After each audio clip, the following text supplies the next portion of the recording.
안녕하십니까. 조선일보 경제부의 박사기자 방현철입니다. 이 시간은 받으면 많이 버는 방현철 박사의 머니머니입니다. 투자 전략 전문가, 자산운용 전문가, 그리고 증권가의 고수들을 모시는 시간입니다. 오늘은 한 번 더 트러스톤 자산운용의 연금포럼 강창희 대표님 모시고 이야기를 나눠보도록 하겠습니다. 안녕하세요. 네, 안녕하세요. 네, 지난 시간에 이제 저희는 이제 자녀 리스크에 대해서 좀 얘기를 했었는데요. 오늘은 그 얘기를 좀 더 이어가지고 네. 이 어릴 때부터 배우는 연금과 펀드 네. 이 얘기를 좀 한번 해보겠습니다. 네, 일단 강창희 대표님 지난 시간에 소개드렸지만 네. 우리나라의 대표적인 알겠습니다. 노후설계 전문가 중에 한 분이십니다. 그리고 현재는 이제 트러스톤 자산용 연금 포럼의 대표를 맡아가지고 노후설계 교육 주로 많이 하고 계시고요. 먼저 얘기를 좀 풀어가기 위해서 네. 일단 선진국 얘기부터 좀 해보죠. 네, 선진국에서 이제 노후 대비를 하려면은 가장 우선시하는 게 이제 연금 상품이잖아요. 그렇죠. 요거를 이제 예. 우리는 어떻게 좀 네, 가르쳐줘야 네, 되나 네. 뭐 이 얘기를부터 예. 좀 시작을 우선 이제 해봐야 우리가 될 것 같아요. 우리가 이제 선진국이라고 하면은 네, 노후자금을 몇억 원씩 들고 있는 나라 이렇게 많들 생각하는데 네. 그게 아니고 세상을 떠날 때까지 이 최소 생활비 정도를 음. 공적 사적 연금으로 확보하고 있는 나라. 네, 보시다시피 이 그 조사를 한 걸 보니까 네. 당신의 노후의 주 수입원이 뭡니까? 이 조사를 해봤더니요. 미국, 일본, 독일에서는 예 연금입니다 이렇게 대답하는 비율이 60%에서 80% 정도가 90% 정도가 되거든요. 네, 근데 우리나라는 연금이 이 주 수입원이라고 대답하는 분은 공무원, 선생님, 예, 군인분들하고 약간 일부 사람밖에 없기 때문에 22%밖에 안 되거든요. 얼마 안 되네요. 예, 그러면 그동안에 상당히 우리- 걱정되네요. 그래 예. 그동안에 우리나라 노인분들은 뭘 먹고 사느냐? 음, 1980년도만 해도 자녀의 도움이라고 대답한 비율이 72%였는데 이게 급격하게 줄어서 2021년 조사에서는 14%로 줄었더라고요. 네, 아마 몇 년만 지나서 이 조사 다시 하면 우리나라도 자녀의 도움을 받는다는 비율이 미국처럼 0.7%, 일본처럼 1.9%, 독일처럼 0.4%. 네, 세계 어느 나라도 자식이 부모의 주 생활비를 도와주는 나라가 없거든요. 그렇기 때문에 또 우리나라 같은 경우는 도와주고 싶어도 도와줄 수가 없는 게 뭐냐면 그 1960년 기준으로 우리나라 여성 어머니들의 평균 수명이 54세였거든요. 네, 근데 2019년 기준 우리나라 여성 어머니들의 평균이 86세예요. 네, 그러니까 32년 늘어났거든요. 그러니까 60년대까지만 해도 수명이 짧았기 때문에 노부모 부양 기간이 평균 5년이면 끝났는데 앞으로 100세 시대에는 25년에서 30년. 네, 이제는 노인이 노인을 부양해야 되는 시기거든요. 네, 자식도 노인인데 나를 어떻게 도와줍니까? 네. 또 다른 거 없고 일단 국민연금 부부가 같이 드는 것부터 시작해야 돼요. 네, 그렇죠. 요즘 그 가정주부는 의무는 없지만은 네. 이미 가입을 최저 금액이 한 달에 9만 원인데요. 예, 9만 원씩 30세에서 60세까지 가입을 하면은 세상 떠날 때까지 53만 7천 원씩 받더라고요. 그럼 남편 그거 합치면 절대 굶을 염려 없거든요. 그래서 그걸 연금 맞벌이 뭐 이렇게 또 얘기를 그러니까, 하더라고요. 예, 예, 예. 예. 그다음에 국민연금이 가장 퇴직연금, 기본이고. 예, 그 예. 1층 연금이가 되는 거죠. 예. 그다음에 2층 연금으로 퇴직연금인데 요즘은 뭐 개인 기업 자영업자 이런 분들도 세제 혜택 받으면 다 들고 있으니까 네. 이거 다 들고 음, 그걸로 모자라니까 한 달에 10만 원이 10만 원이라도 개인연금. 이 100세 시대에는 요 세 가지를 3층 연금이라고 하는데 3층 연금으로 최소 생활비 확보할 수 하는 게 가장 중요하다. 이거를 우리도뿐이 아니라 우리 자녀들도 확실하게 깨달아야 되는 거죠. 네. 그러니까 결국 재테크보다는 그렇죠. 3층 연금 더 중요하다. 이걸 갖는 게 예, 예. 중요하다. 그럼 예. 그것이 준비가 안 된 사람은 어떻게 되냐? 살고 있는 집, 고향의 땅 과감하게 은행에 맡겨놓고 생활비 받았다가 갈 때 정산하는 거거든요. 그래도 갈 때 자식한테 집안전은 줘야 되지 않냐? 근데 100세 시대에 100살 가까이 되면서 세상 떠나는데 그때 자식은 70살쯤 되잖아요. 네. 주어서 무슨 의미가 있겠어요? 음, 그러니까 지금 연금에 대한 인식을 빨리 바꿔야 빨리 된다. 바꿔야 된다. 네. 근데 지금처럼 상당히 저금리 시대다. 그러면은 이 은행에다 이제 예금해 놓고 네. 그거 받아가지고 노후 자금 마련한다. 이건 상당히 좀 어려운 것 그렇죠. 지금 같아지는데요. 금리가 예. 뭐 올랐다고 해도 네. 이 정기예금 금리가 2.5% 될까 말까거든요. 네.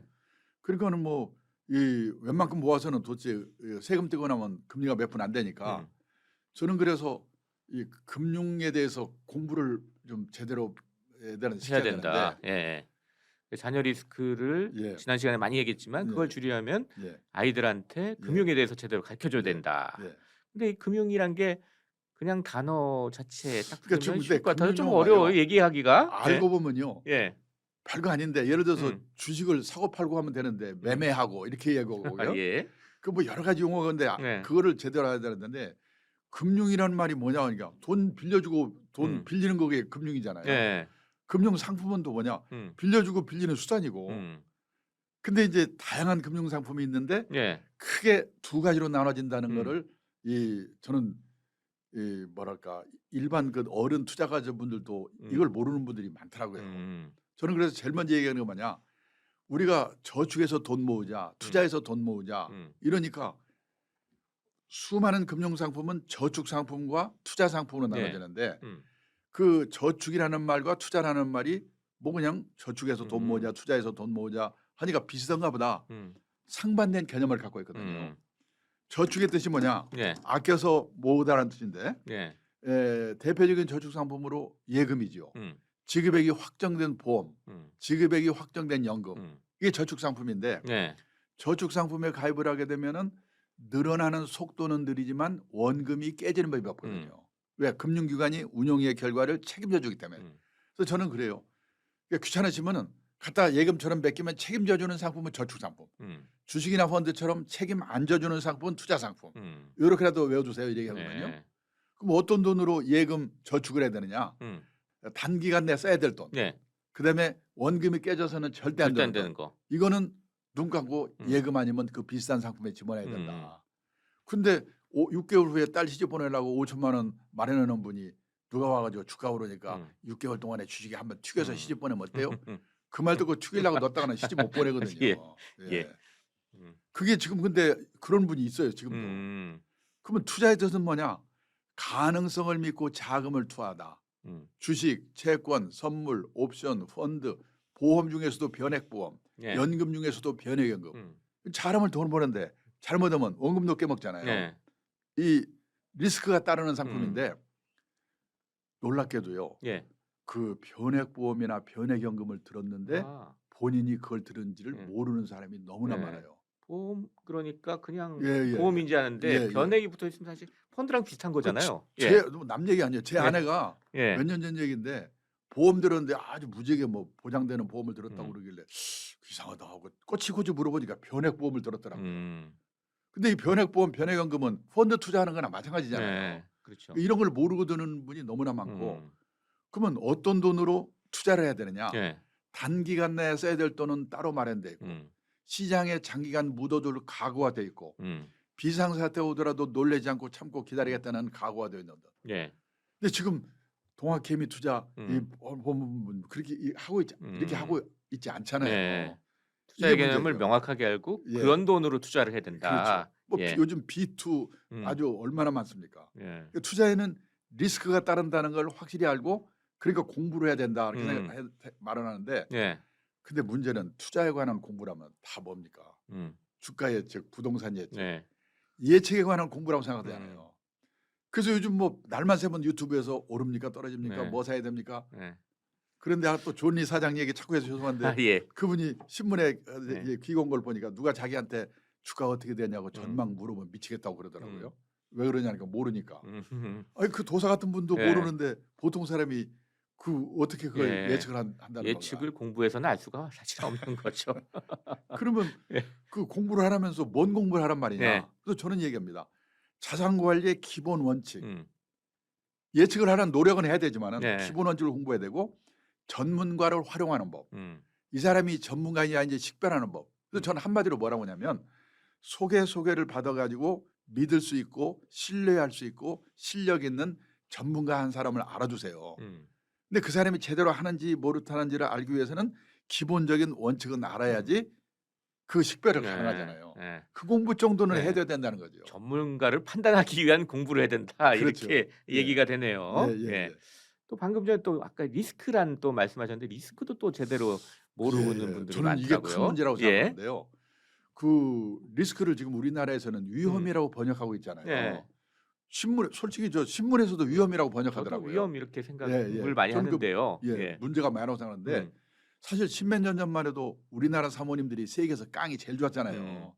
그때는 이 아줌마들이 이렇게 무모해서 어떻게 막 겁이 날 정도였는데 그 십몇 년 사이에 우리나라 사모님들이 주식 사서 깨먹어, 펀드 사서 깨먹어, 아들 취직했는데 잘려, 딸 시집 갔는데 고약한 놈 만나. 그 지금 우리나라 사모님들 눈에 보이는 거는 위험밖에 안 보여요. 아니, 위험을 입에 달고 다니는 것 같아요. 위험한 놈 만나지 마라. 딸한테 하는 얘기죠. 위험한 위험하다 회사 들어가지 마라. 그러면 무조건 피해야 된다 예, 이런 위험한 느낌이 드네요. 회사 들어가지 마라. 이거 공무원들하고 난리지 않습니까? 음, 음. 근데 제가 놀란 게 저는 그래서 이 리스크를 위험이라고 번역하지 않고 그냥 리스크라고 하거든요. 네. 왜냐? 위험의 정확한 영어는 우리 중학교 때 배웠잖아요. 데인저. 홍수 나서 죽을 위험, 폭탄 터져 죽을 위험. 그러면 리스크의 정확한 번역이 뭐냐면 불확실성이거든요. 네. 잘 될 수도 있고 잘못될 수도 있고. 네. 근데 다들 잘못될 수 있는 것만 가지고 리스크라고 하니까 네. 이게 문제가 되는 거죠.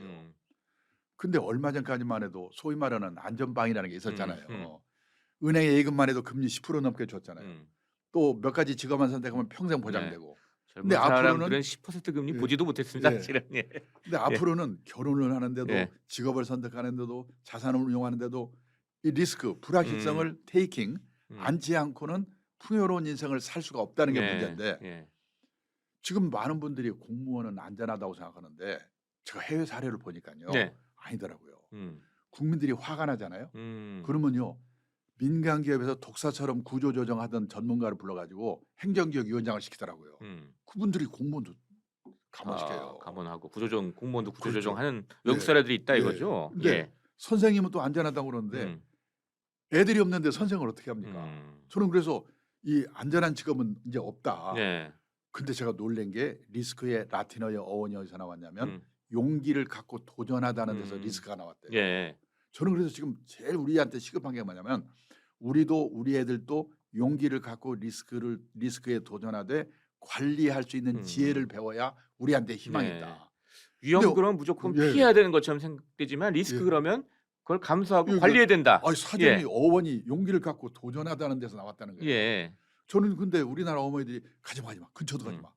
애들을 그렇게 지금 하고 있는 게 저는 큰 문제라고 생각하거든요. 그러니까 리스크를 정확히 알고 예. 리스크를 관리하는 법을 배워야 된다. 그렇죠. 이런 말씀이네요. 예, 그럼 예. 어떻게 해서 어떻게 예. 관리하면 될까요? 그러니까 이제 그런 공부를 전반적으로 해야 되는데 네. 오늘은 이제 금융이니까 주식 투자에 따르는 리스크만 간단히 좀 소개를 해드리면요. 예. 물론 예측하는 노력도 해야 되지만은 이 기본 원칙을 지켜야 되는데 주식 투자에는 두 가지 리스크가 있거든요. 첫째가 뭐냐면 시장 리스크, 마켓 리스크.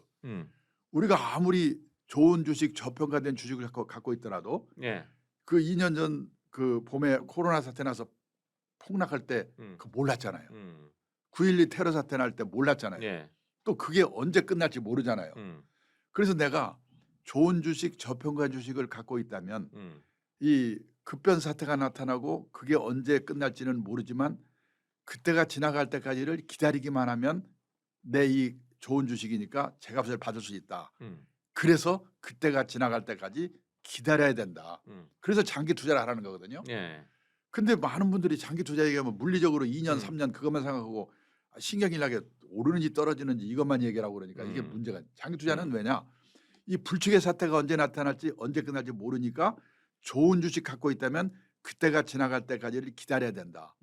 근데 지금 보면은 B2 하시는 분들 그다음에 회전율 보면 막 20대 남성의 주식 투자 회전율이 2년 전에 조사한 걸 봤더니 6,800%더라고요. 그 말은 100%면 1년에 1회전 한 거거든요. 보통 그 해외 유명한 운용회사들이 1년에 매매 회전율이 20 내지 30%. 그러니까 4, 5년에 한 번씩 돌리거든요. 예. 6,800%예요. 20대 남자에. 그러면요. 일주일에 한 번 이상 돌리는데 그렇게 해가지고 돈을 버느냐. 두 번째, 그거 하면은 언제 일을 합니까? 그렇죠. 그 장기 투자를 좀 이해를 제대로 해줬으면 좋겠어요. 그다음에 또 하나가 뭐냐면 아무리 시장이 오르더라도 불량 주식 갖고 있으면 안 오르잖아요. 좋은 주식을 고르는 노력을 해야 되는데 그러기 위해서는 기업 방문도 하고 전문가 도움도 받고 열심히 해야 되는데 그래도 신의 한 이상 100% 우량 종목 고르는 보장이 없으니까 10종목, 20종목에 분산하세요. 또 그다음에 안정적인 것과 좀 공격적인 것과 분산을 하세요. 그래서 분산 투자를 하라는 건데 네. 이 말을 하면은 사람들이 신경질을 내거든요. 오르는가 떨어지는가 막 얘기하라고. 그게 참 답답한 얘기입니다. 네. 근데 이제 이 아까 우리 사실 주제는 이제 자녀 리스크 관리하기 위해서 아이들한테 이제 뭐 연금, 펀드 이런 걸 가르치는 거잖아요. 근데 아이들한테 바로 뭐 "주식 투자하라." 이렇게 좀 가리키는 거는 별로 바람직하지 않다. 그런 말씀 하시는 저는 것 이제 같은데요. 예. 사람마다 생각이 다른데 네. 그 대개 이제 주식 투자 그러면 뭐냐면 음. 재테크 교육으로 빠지기가 쉬워요. 네. 저는 뭐냐면 처음에 시작할 쓴 사람들은 전문 지식이 없고 네. 그리고 또 이 뭐랄까 이 적은 금액이라도 음. 이렇게 투자할 수 있는 네. 펀드로부터 시작하는 게 좋다. 펀드부터 시작해라. 예. 예. 특히 이제 청소년 같은 그래서 경우에. 청소년 네. 경우 같은 경우는 해외에서 보면요. 네. 어린이 펀드 같은 거를 많이 하더라고요. 네. 그래서 어린이 펀드를 사게 되면은 그 어린이 펀드와 관련된 그 어린이 펀드가 이 투자하는 회사에 방문을 해서 그 회사 공부도 시켜주고 그다음에 그 펀드로 해서 세뱃돈 같은 거 모은 거를 이렇게 불려나가는 것을 어릴 때부터 교육을 시키더라고요. 예. 그래가지고 회사에 직장에 들어가게 되면은 뭐냐면 예를 들어 미국 같은 경우는 그 퇴직연금을 이제 운영하잖아요. 네. 전부 투자형 연금, 그러니까 DC형 펀드를 하게 되기 때문에 네. 바로 그게 펀드 투자거든요. 음. 그래서 공부가 연결이 되는 거죠. 음.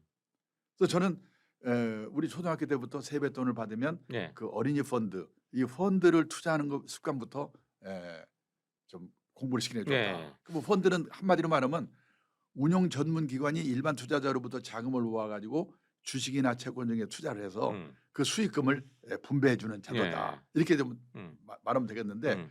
펀드라는 말하고 투자신탁이라는 말하고 수익증권이라는 말하고 간접투자상품이라는 말하고 다 이게 유사한 용어다. 이렇게 네. 알고 있으면 되겠습니다. 예. 근데 펀드 그러면 또 종류가 상당히 또 여러 종류가 있을 텐데 네. 그 뭐 어떻게 좀 우선요. 보면 될까요? 투자 대상에 따라서 예. 분류를 하는데 주식형 펀드 이거는 음. 주로 주식에 운용하는 펀드 100%만 하는 건 아니지만은 네. 60% 이상을 주식에 투자하는 펀드를 주식형 펀드라고 그러고요. 네. 그다음에 채권형 펀드는 뭐냐면 이 원금이 이게 원리금을 나중에 주게 돼 있는 채권이나 채권에 CP 투자하는 등에 거겠죠? 투자하기 네. 때문에 안정성이 좀 높은 펀드다. 이렇게 보면 되겠고요. 그다음에 CMA라고 하는 거는 언제든지 넣었다 뺐다 할 수 있는 거. 이게 단기 금융 상품. 예. 그래서 만기가 짧은 채권이나 CP 같은 데 운용을 해 가지고 고객이 원하면 수시로 해약이 가능하고 그 정기예금 금리보다는 약간 높으면서 투자 상품인 것이 CMA거든요. 요런 정도를 애들이 알도록 해 주면 좋을 것 같아요. 또 이제 펀드 그러면 아무래도 좋은 펀드를 예. 좀 고르는 게 예, 중요할 것 같은데 어떻게 하면 또 그러니까 좋은 이제 펀드 그거는 고를 수 있을까요? 이 전문가의 도움을 받아야 되는데 네. 그럼 전문가한테 가서 우량 펀드 골라 주세요 하면은 자기가 팔고 싶은 거 팔 수도 있으니까 그렇죠. 예. 제일 먼저 물어볼 때 예. 이 회사의 평판이 어떻습니까? 음. 이 평판이 중요한 거거든요. 그 회사는 뭐 1년에 한 번씩 사장을 자르고 그러는 회사야. 그런 회사는 하면 안 되죠. 예. 그리고 대개 보면요. 어느 금융기관의 이 뭡니까? 자회사인 경우에는 또 그게 막 철학을 갖고 하지를 못하더라고요. 그래서 운용회사의 평판을 봐야 되고 그다음에 장기 운용 성적. 1년 성적 봐가지고는 안 되거든요.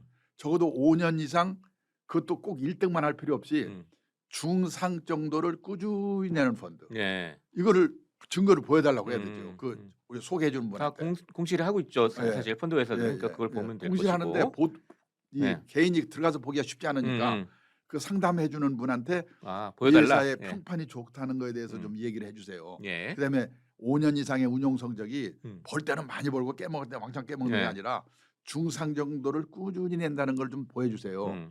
그다음에 수수료. 뭐냐면 10년 이상 장기로 투자를 해야 되기 때문에 0.5% 수수료 차이면은 이게 나중에 큰 차이를 나타내거든요. 네. 그러니까 선진국의 투자가들은 펀드 투자할 때 제일 먼저 물어보는 게 수수료예요. 네. 그러니까 요거를 기본적으로 봐야 된다.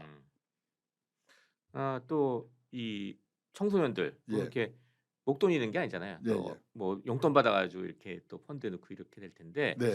그럴 때 좋은 방법이 어떤 게 그 있을까요? 이제 조심할 게 뭐냐면요. 네. 처음에 그 용돈을 받아서 한 달에 뭐 5만 원씩 이렇게 투자를 했습니다. 네. 그런데 한 3개월쯤 되는데 계속 떨어지면요. 상당수의 사람들이 김새 가지고 그냥 고관둬 버리거든요. 근데 그 5년 10년 비가 오나 눈이 오나 할 수 있게 해야 되는데 그거를 위해서는 이 적립식 투자 이번 달에도 50만 원 다음 달에도 50만 원 이렇게 투자하는 걸 적립 투자라고 그러는데 그거의 마력 위력을 이해를 해야 돼요. 예를 들어서요. 그 여기 그래프가 나오는데 아래 그림과 같이 움직이는 그 펀드에 말이죠. 예. 한 달에 10만 원씩 음. 1년이면 120만 원, 그다음에 10년이면 1,200만 원이잖아요. 예. 투자를 했다. 음. 그런데 시작할 때 만 원에 시작했는데 음. 그때부터 계속 떨어져 가지고요. 2천 원까지 떨어졌어요. 그러고 나서 나중에 10년 지나서는 다시 절반 가격 5천 원으로 회복을 했어요. 그러면요. 10년 후에 이 사람은 비가 오나 눈이 오나 투자를 했는데 10년 후에 그러면 평가액이 얼마겠습니까? 그러면은 만 원 했던 게 2천 원까지 떨어졌다가 5천 원으로 끝났으니까 이거 보나마나 이거 깨먹었을 거야. 예. 근데 놀란 게 예. 1,200만 원 들어갔는데 예. 1,390만 원이 됐더라고요. 왜냐? 만 원일 때는 펀드를 한 개 산다면 예. 2천 원일 때는 같은 돈으로 5개를 사잖아요. 이게 예. 그 위력을 알아야 되는데 또 하나만 더 예를 든다면 예. 어떤 사람이 한 달에 10만 원씩 예. 1년이면 120만 원, 10년에 1,200만 원을 투자를 했어요. 예. 적립식으로. 그런데요. 시작할 때 만 원에 시작했어요. 5년 후에 5천 원까지 2천 원까지 떨어졌어요. 예. 계속. 그리고 5년 후부터 반등을 해가지고 다시 10년 후, 그러니까 5년 후니까 전부 합쳐서 10년 후에 예. 만 원으로 회복을 했어요. 그러면 10년 후에 평가액이 얼마입니까? 물어보면 글쎄 원본 근처에 와 있지 않을까요? 놀란 게 2,410만 원, 2배가 됐더라. 2배. 예. 이게 뭐냐면 적립 투자를 시작을 하면 비가 오나 눈이 오나 10만 원, 10년, 20년 우리가 제일 하기 좋은 게 뭐냐면 퇴직연금이잖아요. 그러니까 2, 3년 후에 쓸 돈은 이게 안 되지만은 예. 퇴직연금은 10년 후, 20년 후, 30년 후 이 퇴직할 때 쓸 돈이기 때문에 이런 투자가 가능하죠. 적립식으로 이렇게 예. 투자하면 그리고 학생들은 좋다. 중학교, 초등학교 때부터 시작을 하면 대학 들어갈 때까지 한 10년 이상 할 수 있으니까 예. 이런 위력을 맛볼 수가 있는 거죠. 그래서 여기서 투자는 이렇게 하는 거구나. 공부를 시킬 필요가 있다는 거죠. 배우게 된다 이런 네. 말씀이네요. 네. 자, 마지막 질문으로 그럼 그 밖에도 이제 금융 상품 고를 때 네. 좀 살펴봐야 될 것 뭐 네. 이런 걸 좀 말씀해 주신다면 어떻게 좀 네. 정리해 주시겠어요? 그 이제 우리 예. 애들한테 예를 들어서 한 달에 10만 원씩 그 애들이 적립식으로 투자를 하겠다. 예. 그런 말할 때 첫째 사려고 하는 그 금융 상품이 예금처럼 갖다 맡기면 책임져주는 저축 상품인가? 주식이나 펀드처럼 잘하면 돈을 버는데 잘못하면 원금도 깨먹을 수 있는 리스크가 따르는 투자 상품인가? 이거를 확실하게 알고 사도록 해야 된다는 먼저 거죠. 구별을 하고. 예. 왜냐하면 요즘 그 금리가 낮아서 가공된 상품이 많아가지고 제목만 보고 설명만 보면 애매한 게 너무나 많거든요. 그래서 이게 헷갈리면 이거 책임져주는 저축 상품이에요? 아니면 투자 상품이에요? 확실하게 확인하고 살아. 이게 첫째입니다. 예. 그다음에 두 번째는요. 이 예금처럼 갖다 맡기면 책임져주는 저축 상품은 책임져주니까 사놓고 잊어버리고 있어도 돼요. 네. 근데 투자 상품은 원금도 깨먹으니까 꼼꼼히 살펴보고 가입을 해야 되는데 그중에도 간접 투자 상품, 펀드, 변액보험, 변액연금 이런 걸 많이 하거든요. 네. 또 우리 애들이 가서 할 때 펀드 투자를 하니까 그 간접 투자 상품에 투자를 할 때는 어디 가서 사느냐? 국민은행, 삼성증권, 농협 사는 데도 중요하지만 더 중요한 거는 그 간접 투자 상품을 돈 벌게도 하고 말은 맞게도 하는 데가 있거든요. 무슨 투신운용사, 무슨 자산운용사. 네. 우리나라에 200 몇십 개 있잖아요. 그 중에서 실력 있는 운용회사가 운영하는 간접 투자 상품인가? 네. 이거를 알고 사셔야 된다는 거예요. 근데 그거를 확인하고 사는 사람이 100명에 한 명도 없어요. 그럼 우리가 어떻게 확인합니까? 그래서 아까 말씀드린 것처럼 이 전문가의 도움을 받아야 된다고 말씀드렸는데 예. 그래서 소개를 받아서 믿을 수 있고 신뢰할 수 있고 실력 있는 전문가한 사람을 알아두는 게 중요하다. 네. 그 사람한테 물어보세요. 근데 제가 어디 가서 강의 끝나면 어떤 분이 저한테 오셔가지고 저 펀드 사가지고 깨먹었는데 어떻게 해야 돼요? 저 물어보거든요. 그 펀드 어느 회사가 운영하는 건데요? 그걸 알아야지 제가 대책을 얘기하죠. 네. 아직까지 운영회사 이름을 알고 대답하는 분을 본 일이 없어요. 산 데밖에 몰라요. 운영회사. 그다음에 세 번째는요. 단서조항. 금융상품에는 단서조항이 있는 상품이 많거든요. 네. 요즘 은행이나 증권회사에서 그 중위험 중수익 상품이라고 그래가지고 ELS라는 상품을 많이 팔고 있잖아요. 네. 그 좋은 상품인데 단서조항이 있거든요. 그중에 한 단서조항 중에 하나가 뭐가 있냐면 주가 지수가 3년 이내에 40% 이상만 떨어지지 않으면 원금이 보장됩니다. 근데 그 말 안 해주거나 어떻게 40%가 떨어져요? 떨어져가지고 손해본 사람이 있어요. 그걸 알고 사셔야 되는 거예요. 그다음에 적합성. 어떤 사람한테는 참 좋은 상품인데 나한테는 맞지 않은 상품이거든요. 직장인이 컴퓨터 앞에 앉아가지고 선물, 옵션 샀다 팔았다, 주식 샀다 팔았다. 그거 빨리 말려야 돼요. 네, 할 시간이 없죠 직장인들이. 제가 옛날에 사장을 할 때 사무실을 가끔 돌거든요. 예. 그러면 제가 지나가는 순간에 PC를 팍 끄는 친구가 있어요. 그 왜 껐냐? 아마 야한 사진 보고 있었거나 아니면 주식하는 친구. 네. 근데 그런 친구 중에 진급 빨이 되는 친구를 못 봤는데 근데 주식을 하지 말라는 게 아니고 해야 돼요. 해야 되는데 하더라도 일주일에 한 번이나 보고 느긋하게 해야 되거든요. 왜? 직장인은 직업에서 성공해야 되니까. 네. 가장 큰 투자 엔진은 자신의 직업이다. 그 시간에 일을 해야죠. 그래서 직장인들은 우량 펀드 사놓고 우직하게 원칙대로 하고 일 열심히 하는 게 좋다는 걸 제가 주장입니다. 네. 그다음에 5번째로 세금. 옛날에는 세금은 부자들만 생각하면 됐거든요. 근데 앞으로는 서민들도 절세 상품을 잘 활용해야 되거든요. 네. 정부가 국민들의 노후를 책임질 수 없으니까 노후 준비하시라고 절세 상품을 많이 내놓고 있는데 그 상품을 잘 활용하는 게 중요하다. 세금. 마지막으로 수수료. 펀드 사시면서 보험 가입하시면서 수수료가 얼마나 되는가. 이거 물어보고 사는 사람 100명에 한 명도 없거든요. 근데 선진국의 투자가들은 펀드 살 때, 보험 가입할 때 제일 먼저 물어보는 게 수수료다. 예. 약간의 차이로 나중에 큰 차이를 나타내니까. 근데 급한 대로 이런 것은 애들이 꼭 물어보고 사는 습관을 갖도록 하라. 하는 게 좋다. 예. 그 결론입니다. 예, 감사합니다. 자, 오늘은 트러스트원 자산운용 연금포럼의 강창희 대표님과 함께 어릴 때부터 배우는 연금과 펀드에 대해서 이야기를 나눠봤습니다. 자, 마지막으로 저희 구독자 시청자 여러분께 짧게 마무리 인사 부탁드리겠습니다. 네, 그 자녀들에게 너무 어려운 걸 가르치려고 하시지 마시고 이렇게 세뱃돈 받은 거를 펀드 투자하면서 금융 지식을 넓혀갈 수 있도록 네. 지도를 해줬으면 좋겠습니다. 예, 감사합니다. 지금까지 함께해 주신 트러스트원 자산운용 연금포럼의 강창희 대표 그리고 저는 조선일보 경제부의 박사기자 방현철이었습니다. 그럼 다음 시간에 또 뵙도록 하겠습니다. 감사합니다. 감사합니다.